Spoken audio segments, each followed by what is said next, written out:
সবাইকে welcome to anytime school and college. আমি ফাতেমা জিন্নাত মাইশা তোমাদের জন্য নিয়ে এসেছি এসএসসি হিসাব বিজ্ঞান চট্টগ্রাম বোর্ড 2025 সালের 1 নং প্রশ্নের সমাধান।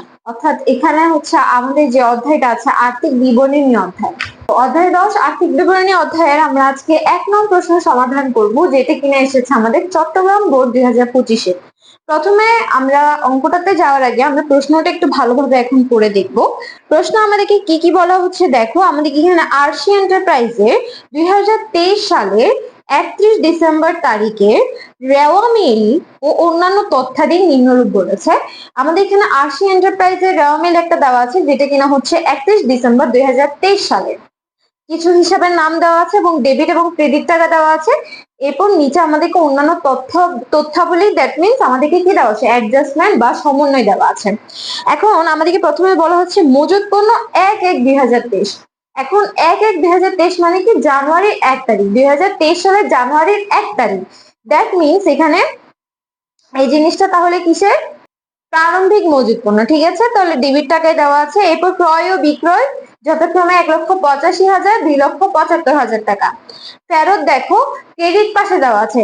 আমরা জানি ফেরত হচ্ছে বিপরীত পাশটা হয়। ধরো ক্রয় যেহেতু ডেবিট পাশে, দ্যাট মিনস ক্রয় ফেরত এটা বিপরীত হবে।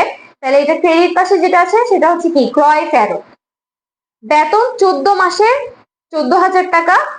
মানে এখানে আমরা বুঝতেই পারছি আমাদের অঙ্কটা কিন্তু 12 মাসে, তবে এখানে আমাদেরকে এক্সট্রা চার্জ আমরা করে ফেলেছিলাম 1300, অর্থাৎ 2 মাসের টাকা আমাদের কি, অগ্রিম টাকা। প্রাপ্ত বার্তা ক্রেডিট পাশে আসে এই, দ্যাট মিনস এটা তো আয়। আমদানি শুল্ক, এটা একটা ব্যয়, বিক্রিত পণ্যের ব্যয়ের মধ্যে বসে 5,000 টাকা। এরপর বিজ্ঞাপন 6,000, মনিহারি 3,000, কমিশন 7,000 এবং 10,000। অর্থাৎ কমিশন দুইটা দেওয়া আছে, একটা হচ্ছে প্রদত্ত কমিশন অর্থাৎ খরচ হলে ডেবিট পাশে অর্থাৎ প্রদত্ত কমিশন, এবং যেটা আয় হয়েছে সেটা ক্রেডিট পাশে, দ্যাট মিনস কি, আমাদের প্রাপ্ত কমিশন। তাহলে একটা খরচে বসবে, আরেকটা কোথায় বসবে, অন্যান্য আয়ে বসবে। আচ্ছা, দেনাদার হচ্ছে আমাদের 30,000 টাকা। এখন দেখো অ্যাডজাস্টমেন্ট গুলো আমরা একটু পড়ি। সমাপনী মজুত পণ্যের মূল্য 60,000 টাকা, বিনামূল্যে পণ্য বিতরণ 10,000 টাকা। বিনামূল্যে পণ্য বিতরণ মানে কি, এটাও একটা বিজ্ঞাপনের অংশ। ঠিক আছে, এবং একটা জিনিস মনে রাখবা, রেওয়া মিলের যে এন্ট্রি গুলো আছে সেগুলোর কাজ হয় একবার, সমন্বয়ের কাজগুলো হয় দুইবার, অর্থাৎ দুইটা এন্ট্রির সাথে। 3 নাম্বার দেখো, 15,000 টাকার পণ্য বিক্রয় হিসাবভুক্ত করা হয়নি। আমাদেরকে কতে কি বলা হয়েছে দেখো, উপযুক্ত তথ্যের আলোকে নিট দানাদারের পরিমাণ নির্ণয় করো। খতে আমাদেরকে বলা হয়েছে আরশি এন্টারপ্রাইজের মোট মুনাফা বা ক্ষতির পরিমাণ নির্ণয় করো। গতে আমাদেরকে বলা হয়েছে আরশি এন্টারপ্রাইজের নিট মুনাফা বা ক্ষতি নির্ণয় করো। আমি কিন্তু প্রশ্নটা এ পাশে দিয়ে দিব, তোমরা প্রশ্নটা দেখবা এবং ভালোভাবে সলভ করা শিখবা। চলো প্রথমে আমরা কটা সলভ করি। অর্থাৎ 1-এর ক আমাদেরকে বলা হয়েছে নিট দানাদারের পরিমাণ নির্ণয় করো। তাহলে দেখো আমাদেরকে নিট দানাদারের পরিমাণ কিভাবে নির্ণয় করতে হবে। আমাদেরকে দেওয়া আছে কি, দানাদার দেওয়া আছে আমাদেরকে কত টাকা, 30,000 টাকা। আমরা চাইলে কতে ঘর করতেও পারি আবার নাও করতে পারি, করলে ভালো, আর না করলেও কিন্তু মার্কস কাটা যাবে না, তবে করাটা ভালো। আমি কতে আপাতত করছি না, বাট তোমরা করে নিও। দানাদার দেওয়া হচ্ছে 30,000 টাকা। আর কয়ের ঘরটা তো জানো, বিবরণ টাকা টাকা হয়। ঠিক আছে, তাহলে এরপর দেখো আমাদেরকে কি বলা হচ্ছে, আমাদেরকে সমন্বয় কি বলা হয়েছে। সমন্বয় আমাদেরকে বলা হয়েছে বিনা 15,000 টাকার পণ্য বিক্রয় হিসাবভুক্ত করা হয়নি। দ্যাট মিনস আমাদের এটা বিক্রয়ের সাথে একবার যোগ হচ্ছে এবং দানাদারের সাথে কি হবে, যোগই হবে। কেন, কারণ এই যে দানাদার আরো যে বিক্রি করছিল, ধারে যে বিক্রি হয়েছে, ঠিক আছে, অলিখিত বিক্রয় মানে কি, ধারে যে বিক্রয় করছে ওইটা আমি লিখিনি। কারণ দেখো আমি যদি নগদে, আমাকে যদি এই লেনদেন হতো নগদে, আমরা নগদেই পরিশোধ করে ফেললাম সাথে সাথে। এখন যেহেতু অলিখিত বলতেছে, দ্যাট মিনস এটা পরবর্তীতে হয়তো উনি ধারে কিনছিল, যার কারণে আমরা এটা কি করতে ভুলে গেছি, এন্ট্রি করতে ভুলে গেছি, রাইট। তাহলে আমরা লিখবো অলিখিত বিক্রয় 15,000 টাকা। এজ ইউ ক্যান সি আমাদের উত্তর চলে আসছে কত টাকা, 45,000 টাকা। দ্যাট মিনস কয়ের উত্তর কত হবে, 45,000 টাকা। নিট দানাদারের পরিমাণ কত টাকা, 45,000 টাকা। আশা করি তোমরা অঙ্কটা বুঝেছো। এখন আমরা খতে চলে যাব। ওকে, তো এখন খতে দেখো আমাদেরকে নির্ণয় করতে বলা হয়েছে মোট মুনাফা বা ক্ষতি।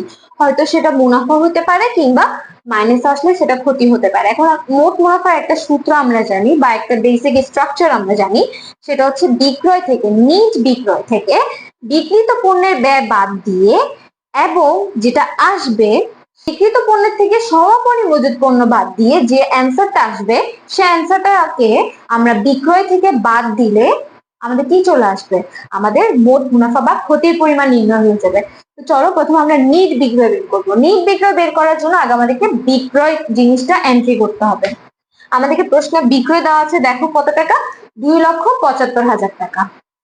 আমাদেরকে কিন্তু একটা সমন্বয় বলা হয়েছিল, সেটা হচ্ছে আমাদেরকে অলিখিত বিক্রয় বলা হয়েছিল, অর্থাৎ যেটা আমরা কি করিনি, এন্ট্রি করি নাই। দ্যাট মিনস বিক্রয় যেহেতু হয়েছিল তাও যেহেতু আমরা এন্ট্রি করি নাই, তাহলে এখন আমরা কি করে দিব, এন্ট্রি করে দিব, অর্থাৎ যোগ করে দিব। কত এসেছে, 2,90,000। আমাদেরকে নিট বিক্রয়, বিক্রয় কত এসেছে, 2,90,000 টাকা। এখন আসো, আমরা যেহেতু নিট বিক্রয় বের করে ফেলছি, অর্থাৎ বিক্রয়ের সাথে কিন্তু আর কোনো ধরনের এন্ট্রি নেই, ইনফ্যাক্ট আমাদের ফেরত পর্যন্ত দেওয়া নাই, কারণ ফেরত হচ্ছে কোন পাশে, ক্রেডিট পাশে। ক্রেডিট পাশে ফেরত মানে কি, এটা ক্রয় ফেরত।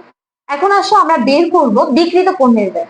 বিক্রিত পণ্যের ব্যয় যখন আমরা বাদ দিব, প্রথমে আমাদের চলে আসবে প্রারম্ভিক মজুত পণ্য। এখানে দেখো সবার শুরুতে কি দেওয়া আছে, এন্ট্রি মজুত পণ্য 1/1/2023, সেটা মানে কি প্রারম্ভিক মজুত পণ্য, কত টাকা দেওয়া আছে, 40,000 টাকা। এরপর আসো আমাদেরকে বের করতে হয় নিট ক্রয়, ঠিক আছে, মানে এই দুইটা স্টেবল মানে স্টিল থাকে, অর্থাৎ প্রারম্ভিক মজুত পণ্যের পর আমাদের থেকে নিট ক্রয়ই বের করা লাগে, ঠিক আছে, মানে কয়েকটা স্ট্রাকচার দেখবা যে একদম কন্টিনিউয়াসলি সেম। আমাদেরকে ক্রয় দেওয়া আছে কত টাকা, 1,85,000 টাকা। সমন্বয়টার সাথে যেহেতু কাজ আছে, অর্থাৎ যোগ বিয়োগের একটা ঝামেলা আছে, তাই আমি এই বক্সে লিখলাম। এখন দেখো আমাদেরকে বলা হচ্ছে কি, রেও মিলে যেটা দেওয়া আছে ফেরত পাশে, সেটা হচ্ছে যে ক্রেডিট পাশে, যেহেতু ক্রয় ডেবিট এবং ফেরত সবসময় বিপরীত সম্পর্ক কি করে, মেনটেন করে। যেহেতু ক্রয় ডেবিট, যেহেতু ক্রেডিটে ফেরত দেওয়া আছে, দ্যাট মিনস এটা কি ক্রয় ফেরত, ঠিক আছে। আমাদেরকে ফেরত দেওয়া আছে 3,000 টাকা। কাজ কিন্তু এখনো শেষ হয় নাই, আমাদের আরেকটা কাজ আছে। আমরা কিন্তু তখন দেখেছি পণ্য বিতরণ নামে একটা সমন্বয় দিয়েছে। পণ্য বিতরণ মানে কি, আমি যে বিজ্ঞাপন করছি, ঠিক আছে, এই যে পণ্য বিতরণ, বিনামূল্যে প্রোডাক্টটা দেখতে দিয়েছি। আমরা অনেক সময় দেখি অ্যাডের মধ্যে, যখন বিভিন্ন ধরনের অ্যাডভার্টাইজে দেখি, মানে আগে ব্যবহার করুন, তারপর আপনারা ফলাফলটা আমাদেরকে জানান, এরপর আপনারা কিনতে বাধ্য হবেন, ঠিক আছে। মানে এখন তুমি যখন তোমার প্রতিষ্ঠানে একটা পণ্য নিয়ে কাজ করতেছো, সাপোজ কলম নিয়ে কাজ করতেছো, তুমি কয়েকটা কলম মানুষকে কি করবা, দিবা, যাতে ওরা ইউজ করে এবং পরবর্তীতে যাতে ওরা আবার নিতে বাধ্য হয়। অর্থাৎ তুমি প্রথমে ফ্রিতে তোমার পণ্যটা কি করতেছো, অ্যাডভার্টাইজ করতেছো। তো এই যে পণ্যটা অ্যাডভার্টাইজিং, পণ্য অ্যাডভার্টাইজিং করতে হয়, আমি যে ক্রয় করেছি পণ্য, ওই ক্রয় থেকে কিন্তু আমার টাকাটা আলটিমেটলি বাদ যাচ্ছে, তাই এই পণ্য বিতরণটা ক্রয় থেকে বাদ যায়। পণ্য বিতরণ হচ্ছে 10,000 টাকা। টোটাল আমাদের নিট ক্রয় পেয়েছি আমরা 1,72,000 টাকা। এখন দেখো বিক্রিত পণ্যের ব্যয়ের কয়েকটা আরো আমরা যদি চার্টটা দেখি, তাহলে আমরা চার্টের মধ্যে দেখবো আমদানি শুল্ক, জাহাজ ভাড়া এগুলো আছে। এই অঙ্কে শুধু একটা মাত্র বিক্রিত পণ্যের ব্যয়ের মধ্যে এন্ট্রি দিয়েছে, সেটা হচ্ছে আমদানি শুল্ক। আমদানি শুল্ক মানে আমরা বুঝি, অর্থাৎ কোন একটা পণ্য আমরা যখন বাইরে থেকে নিজের দেশে আনি, তখন আমাদেরকে একটা ট্যাক্স দিতে হয়। ওই ট্যাক্সটাও কিন্তু বিক্রিত পণ্যের ব্যয়। কেন? কারণ ওই ট্যাক্সটা আমি দিচ্ছি আমার পণ্যের উপর, অর্থাৎ যে পণ্যটা আমরা বিক্রি করব তার উপর। তাই আমদানি শুল্ক কিসে বসে, বিক্রিত পণ্যের ব্যয়ে বসে। আমরা 40,000, 1,72,000 এবং 5,000 যোগ করে যেটা পাই, সেটা হচ্ছে 2,17,000। 2,17,000 টাকা বসছি। এখন এই যে জিনিসগুলা, এইগুলা বিক্রি করার পর বলো, সবকিছু করার পর আমাদের কিছু পণ্য সমাপনী রেখে মানে থেকে যায়। ওই সমাপনীটাকে আমাদের থেকে কি করতে হবে, বাদ দিতে হবে, কারণ এটা তো আমরা বিক্রি করতে পারবো না, তাই না। বছরে যখন আমরা একটা হিসাব করছি, ওই হিসাবের পর দেখা যাচ্ছে আমার কিছু পরিমাণ পণ্য বেঁচে গেছে, ওইটাই হচ্ছে সমাপনী মজুত পণ্য। তো এটা তো বিক্রি হয়নি, তাই বিক্রিত পণ্যের ব্যয়তে এটা আমরা কি করতে পারবো, ইনক্লুড করতে পারবো না। তবে এখন ইনক্লুড আছে, এই যে ক্রয় থেকে আমরা 1,85,000 টাকার পণ্য ক্রয় করছি, ওইখানে আমাদের যে পণ্যগুলো বেঁচে গেছে সেগুলো ইনক্লুড আছে, তাহলে সেগুলো আমাদের কি করতে হবে, সুন্দর করে বাদ দিয়ে দিতে হবে। উত্তর আছে 1,57,000, ঠিক আছে। এখন আমরা বিক্রয় থেকে বিক্রিত পণ্যের ব্যয় বাদ দিলে কি পাই বলেছি, মোট মুনাফা বা ক্ষতি। এখন দেখো 2,90,000 থেকে 1,57,000 টাকা বাদ দাও, তোমার কিন্তু উত্তর আসবে 1,33,000 টাকা, অর্থাৎ প্লাসে আসছে, উত্তরটা প্লাস আসছে। দ্যাট মিনস এটা কি মোট মুনাফা। তাহলে আশা করি আমরা খটাও সলভ করতে পারবো, তোমরা সুন্দর করে তোমাদের খাতায় সলভ করে নিবা। এরপরে আমি মাঝখানে বলে রাখি, যারা এখনো পর্যন্ত আমার চ্যানেলটিকে সাবস্ক্রাইব করেনি, please subscribe to my channel, কারণ আমি এখানে অনেক অনেক গুরুত্বপূর্ণ ভিডিও আপলোড করব এবং তোমরা এখন বিভিন্ন ধরনের বোর্ড কোয়েশ্চেন সলভ করতেছো, কারণ এই শেষ মুহূর্তে এসে পরীক্ষার সময় মানে একদম লাস্ট কয়েকটা দিনে আমাদের কিন্তু বোর্ড কোয়েশ্চেন সলভ বেশি বেশি করে করতে হবে, বেশি বেশি করে সলভ করতে হবে, বেশি বেশি করে পরীক্ষা দিতে হবে। তো তোমরা পরীক্ষা দিয়ে কিভাবে যাচাই করতে পারবা যে তোমাদের উত্তরটা সঠিক কিনা? এখন গাইড তো সবাই নিতে পারে না, তো বা এটা সুন্দর করে গাইডে উত্তর দেওয়া থাকলেও বুঝে কেউ সলভ করতে পারে না, কারণ আমাদের বিষয়টা হচ্ছে আমরা যদি সলভ করি তাইলে হবে না, আমাদের জিনিসটাকে বুঝাই সলভ করতে হবে বা বুঝে সলভ করতে হবে। তো এই যে বুঝে সলভ করার কাজটা কিন্তু আমি কি করছি, ভিডিওর মাধ্যমে তোমাদেরকে সলভ করার চেষ্টা করছি। তাহলে এই সলভ জিনিসটা তোমার যদি পেতে হয় আমার চ্যানেলকে অবশ্যই সাবস্ক্রাইব করে রাখতে হবে, কারণ এরকম ভিডিও আমি আরো আপলোড করব। এছাড়া তোমাদের যদি কোনো বোর্ড কোয়েশ্চেন সমাধান নিয়ে যদি কোনো প্রবলেম থাকে তাও আমাকে অবশ্যই জানাবে, আমি সেটা সমাধান তোমাদেরকে খুব দ্রুতই দিয়ে দিব। তো চলো এখন আমরা খটা সলভ করেছি, এখন আমরা গ সলভ করবো। এখন আসো, এখন আমরা সমাধান করব গ। গটা আমাদেরকে কি বলা হয়েছে দেখো, আমাদেরকে বলা হয়েছে নিট মুনাফা পরিমাণ বের করতে, আরসি এন্টারপ্রাইজের নিট মুনাফার পরিমাণ। তাহলে এখানে আমাদেরকে কিছুই কিন্তু এক্সট্রা রিকমেন্ডেশন দেয় নাই যে মোট মুনাফা এত এত নির্ণয়, মানে মোট মুনাফা এত ধরে নিট মুনাফা নির্ণয় করে, যেহেতু দেওয়া হয় নাই তাহলে আমরা বাই ডিফল্ট কোনটা বসাবো, যেটা আমরা 1 নং-এর খতে পেয়েছি। খতে আমরা কি পেয়েছি, মোট মুনাফা 1,33,000 টাকা। দেখো এরপরে আমাদের থেকে কি বাদ দিতে হবে, পরিচালন ব্যয় বাদ দিতে হবে।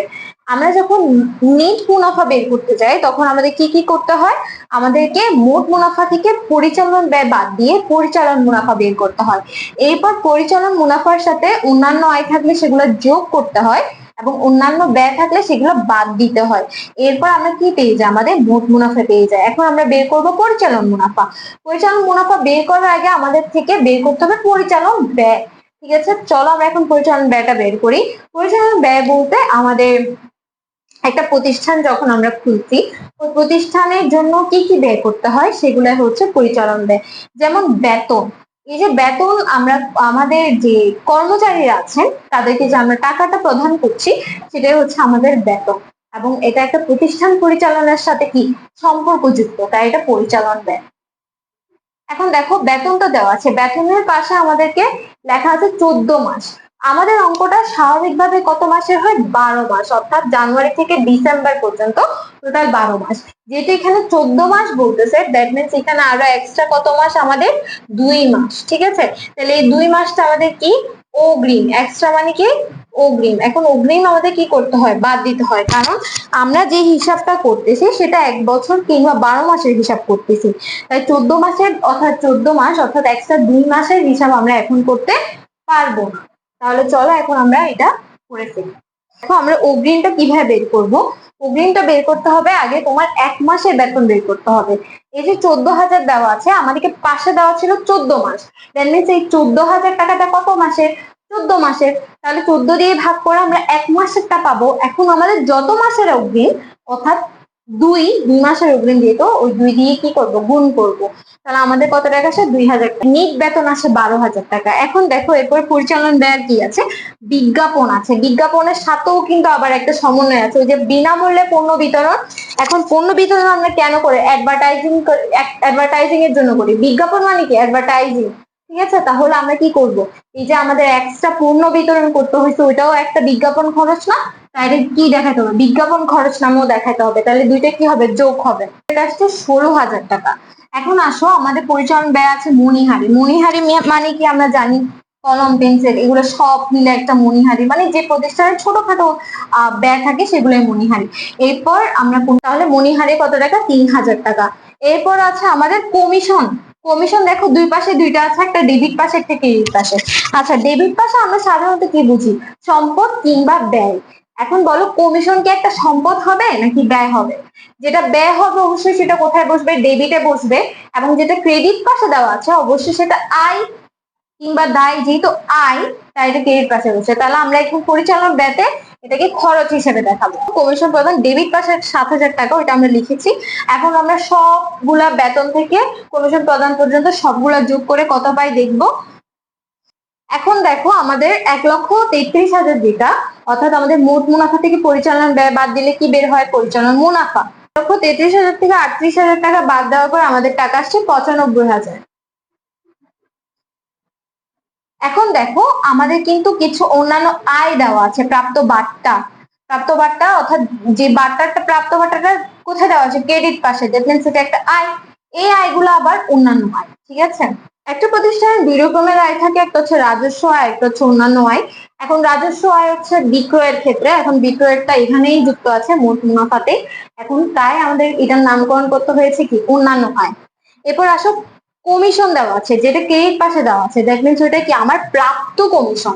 প্রাপ্ত কমিশন কত টাকা? 10,000 টাকা। তো এখন আমরা যদি যোগ করি আমাদের যে 95,000 পরিচালনা মুনাফা এবং অন্যান্য আয় যোগ করলে আমাদের কত টাকা আসবে? 1,07,000। ওয়েল, যেহেতু এটা আমাদের প্লাসে আসছে তাই এটাকে আমরা কি লিখেছি? নেট মুনাফা লিখেছি। আশা করি তোমরা পুরো অঙ্কটাই সুন্দরভাবে বুঝতে পেরেছো। যদি বুঝতে পারো অবশ্যই ভিডিওটা লাইক করবা, অবশ্যই কমেন্টে জানাবা তোমাদের ভিডিওটা কেমন লেগেছে। এছাড়া তোমাদের যদি কোনো ধরনের বোর্ড কোশ্চেনের সমাধান লাগে, যেগুলো তোমাদের জটিল মনে হচ্ছে যে কোনো সাবজেক্টে, আমাকে অবশ্যই জানাবে, আমি এগুলো সলভ করে দেওয়ার চেষ্টা করবো ইনশাআল্লাহ।